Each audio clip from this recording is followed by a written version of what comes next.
story takes place in the early 16th century. The setting is outside of the gate of Westminster Palace in London, England.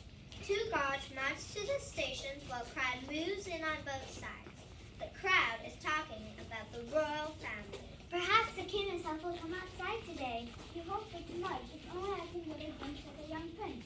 They say he is very handsome. I hear the king is ill, will not show himself this afternoon. I saw a princess only last Sunday. She grows more beautiful every day. Look out, a young fellow standing there is not a safe occupation for the likes of you.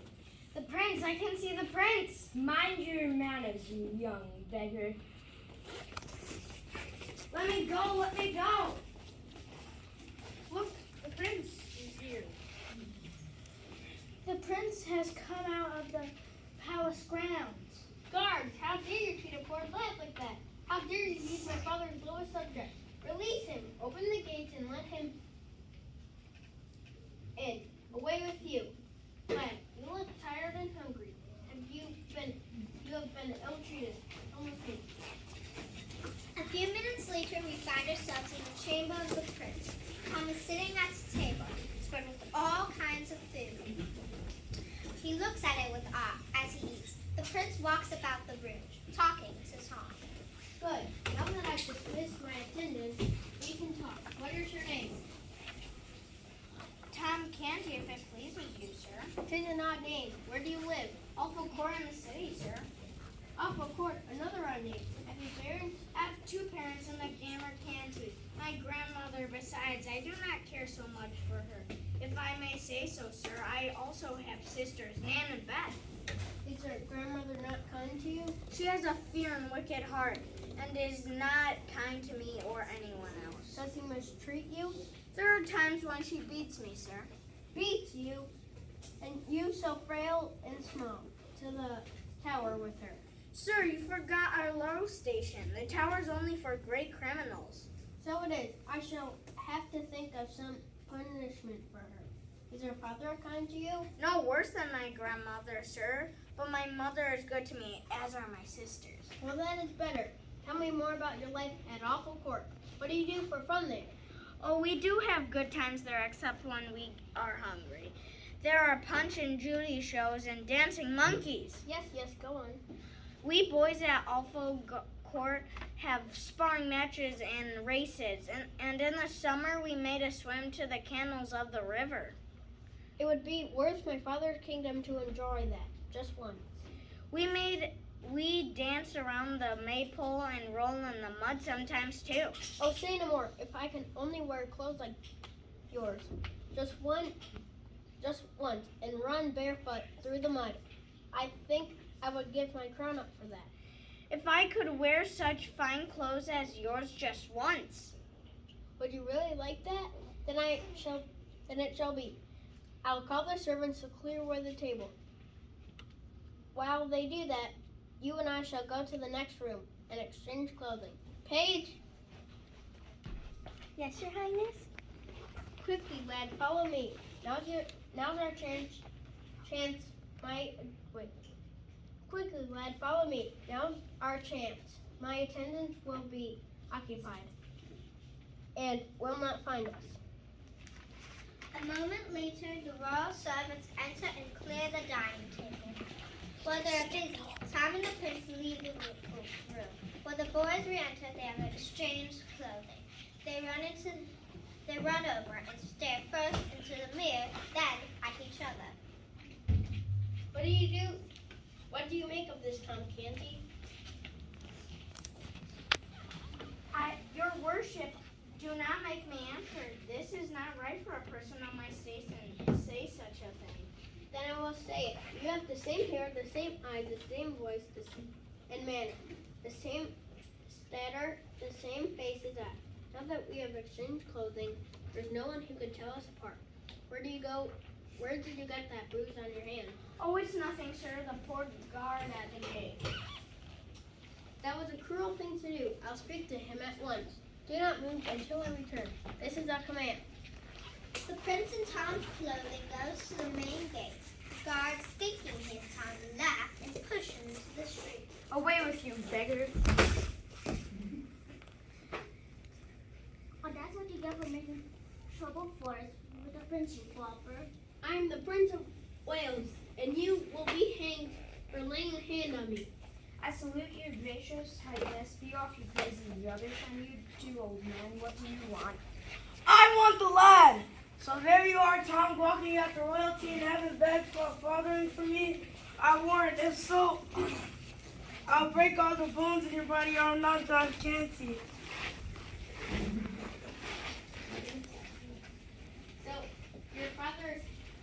So you're his father. So then you will fetch him away and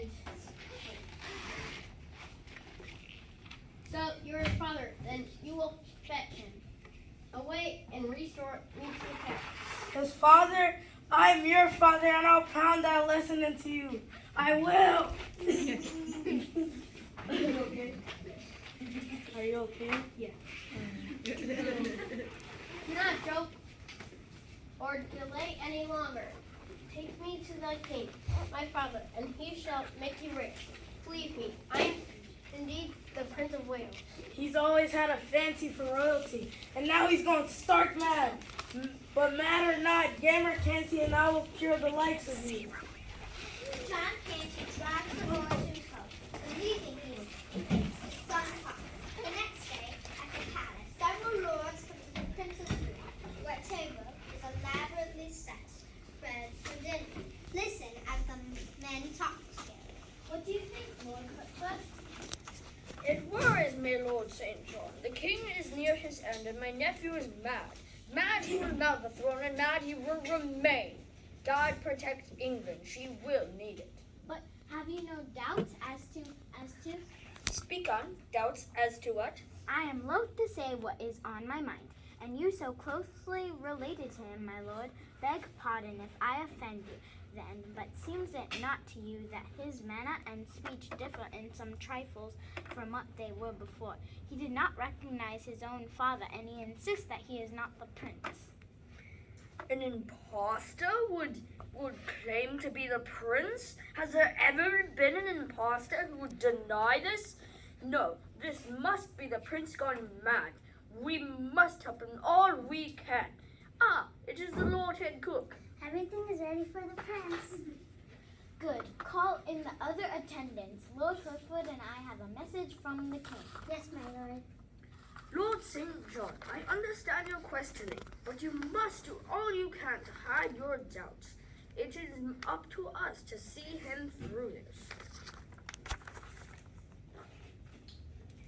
I am sorry, my lord. I should not have even mentioned such thoughts. Lord Head Cook, are the others coming? Yes, my lord. 3 court attendants enter the room. The butler, the groom, and the page. They bow to Hartford and St. John.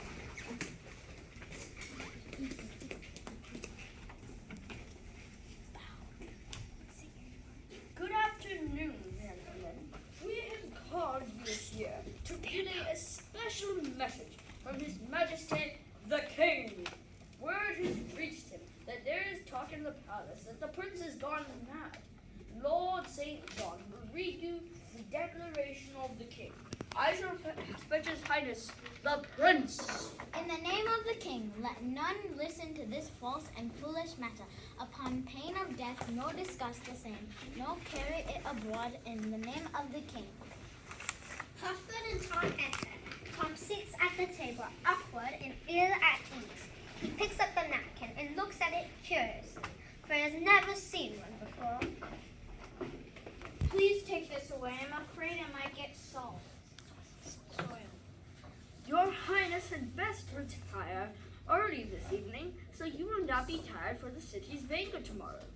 Banquet? Your memory plays tricks on you. Your Highness, the king did promise a banquet in the city in your honor. Do you not recall? Yes, I recall it now. What's the trouble, Your Highness? I crave your help. My nose itches terribly. Pray, tell me, what is the royal custom in such a matter? I cannot bear it much longer. Lord Adbutler, what do you think? There has never been a case like this in all of England's history. Alas, there is no hereditary, no squatcher. What should we do? What's to be done? I hope I do not offend you, gentlemen, but I cannot wait no longer. I must scratch my nose. Ah, here comes the page. Your Highness? Tell the page to rise, Your Highness. Yes, page, rise and come forward. Your Highness, His Majesty the King requests the Great Seal. He says that it is most urgent. The Great Seal? Methinks I have forgotten about that too. The Great Seal, which during his illness the king gave to you as a symbol of your approaching responsibility. Oh yes, the seal. Tell my father that I've forgotten where I put it, but shall think upon it most carefully. Yes, Your Majesty. I am finished with my meal, my lord, and I am in need of rest. Lord Head Butler, pray, clear away the table. We shall leave you now, Your Highness, but shall return to remind you of your duties at the city's banquet. Good, my lord. I miss my mother, Nan, and Bet, though I cannot speak the same for my father and Gammer Canty. A city banquet in my honor, if I remind it of enough, my manners have forgotten to begin like it. Ah, what is this book? The Etiquette of the English Court. This should be a great help. A few weeks pass. Now we go to the Canty's room and awful talk. John Canty enters, dragging the prince with him. Enough of your nonsense. This is your last chance to say who you really are or suffer the same beating as you had yesterday and the day before and the day before that one too. 'Tis of breeding and such as you command me to speak. I'll tell you now, as I told you before, I'm Edward, Prince of Wales, and none other. So 'tis the prince he still is, still too fine for his own gamma and his father. 'Tis my turn to help him realize who he is. Oh, please do not hurt him today, husband. He is near ill with fatal and hunger. My poor boy, your foolish ideas have taken your wits away and are breaking my heart. I tell you, your son as well as not lost his wits. Good dame. If you would let me go to the palace where he is, the king, my father, will return him to you. The king, your father, my child, do not say such things.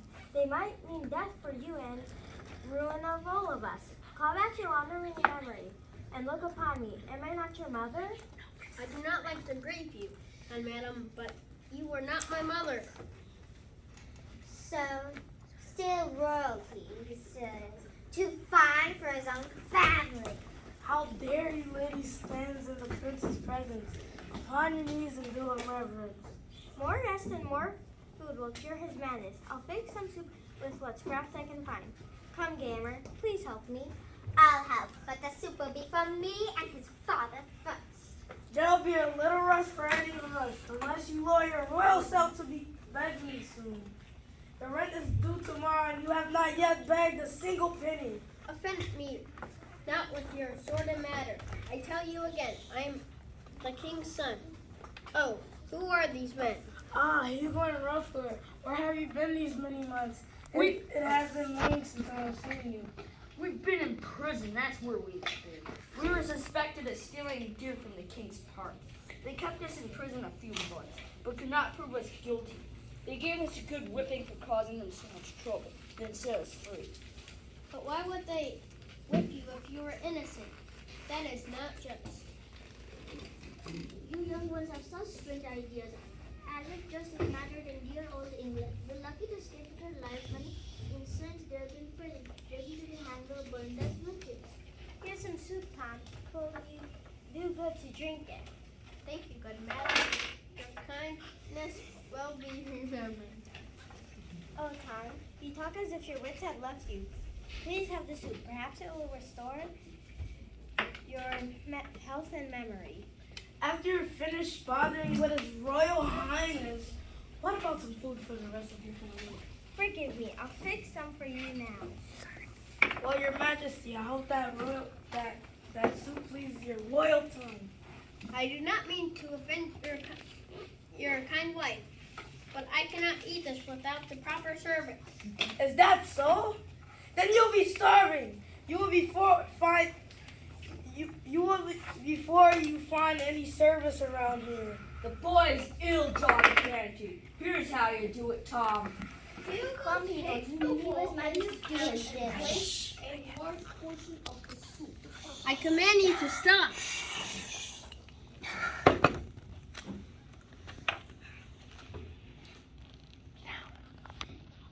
Come, people. You leave His Majesty do His dinner. But there's big news, John Canty. Word has gotten about that the king is dead.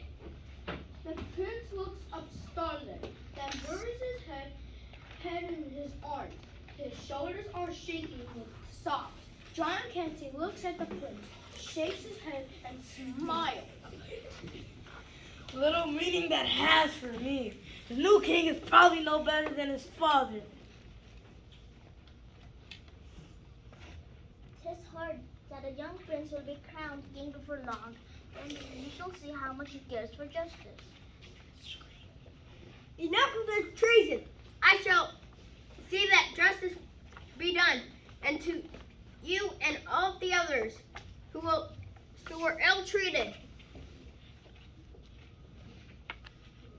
Why, Tom Canty? Why do you talk such? I am Edward VI, King of England. Mates, my son is a dreamer, a fool and stark mad. Mind him not. He think he is the king. I am the king, and as justice will be done to these two men for their suffering, so will you be punished for treating me as you have. So you threaten me now? I shall go out with my friends in here for a while, and when I return, you best had begged for pennies, or you'll see who's punishing whom around here. Come, Hugo, come, Ruffler. Have a good day, Your Majesty. Have a good day, Your Majesty. My father is dead, and the pauper is an imposter. He must be more clever than I thought, or surely his rude manners would have betrayed him by now. I must get back to the palace, and I will. Action. It is the day of the coronation at Westminster Abbey. Tom Canty is to be crowned the King of England. A glorious day for all of England it is today, Lord St. John. That it is, my lord, a day that will be long remembered. Did you mark how well the young king has been feeling and behaving of late? Yes, I did. Perhaps his madness has left him at last. The sound of trumpets and drums is heard. The king is announced. Tom Canty, looking downcast, slowly approaches the throne.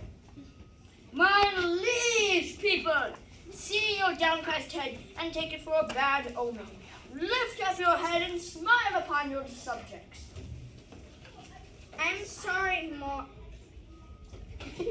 I'm sorry, my lord, but I came here and saw my poor mother in the crowd. She recognized me, but I did not speak to her. I betray my own mother. He has gone mad again. Your Majesty, we must proceed with the coronation. Where is your kingly bearing? I do not feel very kingly now, but let the ceremony begin. At this moment, the royal prince forces his way into the room. He is dressed in Tom Canty's court clothes, but he holds up his hands and speaks with authority. Stop the ceremony at once. Look there. How did that pauper get in here? I think he looks like the prince. I forbid you to set the crown of England upon that head. I am the king. Guards rush forward and seize the royal prince, but they do not recognize him. Tom steps down from the throne and speaks. Let him go. He is the king.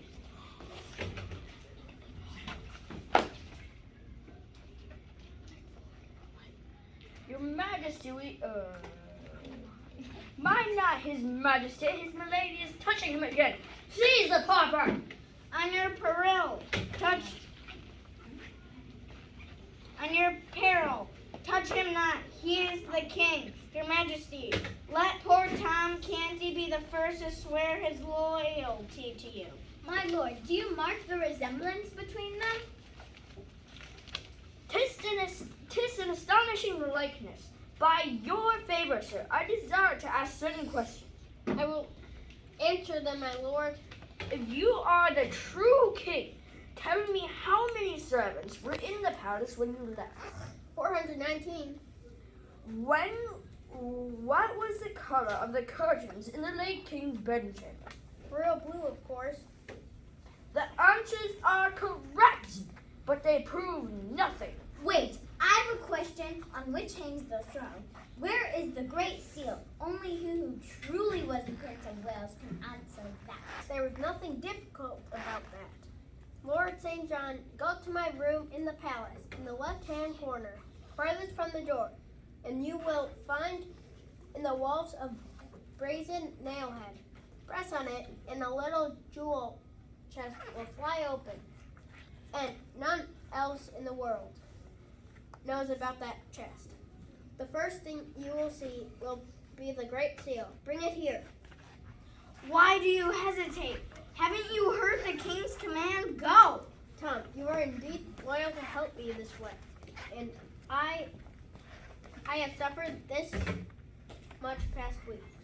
These past weeks. And I thought I would have comfort and royalty dearly. Miss my mother and my friends at Awful Court. I have been most certain about your welfare. I have seen much unhappiness and injustice, but when I rule England, I hope what I've seen will help me. I shall give my people the justice they deserve.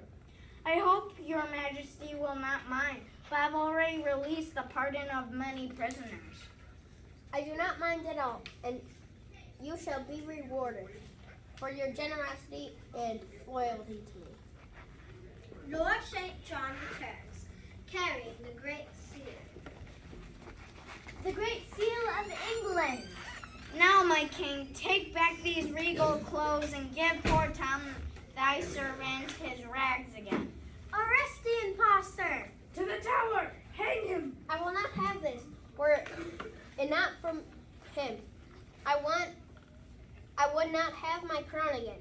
Here, for the first proclamation as Edward VI, whereas Tom Canty has been a king. You shall continue to wear the royal clothes, and all will pay him reverence. He will have the protection of the throne and support of the crown. He shall be known as the honorable title of the king. The King's Ward. King's Long